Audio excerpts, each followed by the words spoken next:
Hi, I'm Kyle Malden, a pre-sales architect with Managed Solution. I'd like to cover a particular feature of our remote monitoring and management platform that is pretty unique. It's called Backstage.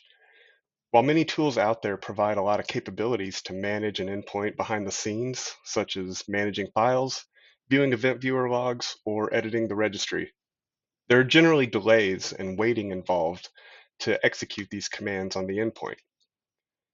This is where the Backstage feature comes in handy.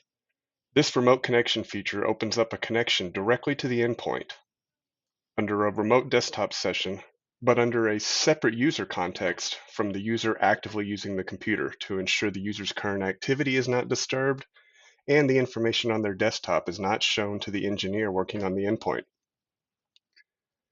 From here, the engineer can access these common troubleshooting tools directly on the endpoint, so there is no delay in sending commands to the machine or seeing a response. You can run PowerShell commands, view Event Viewer, File Manager, regedit, and more. This is just another way Managed Solution is working to ensure we can resolve your users' issues as quickly and seamlessly as possible. Please get in touch with us and we're happy to provide a full demo of this or any of our other tools our engineers may use and that we also provide to your internal IT team for no extra cost. Thank you.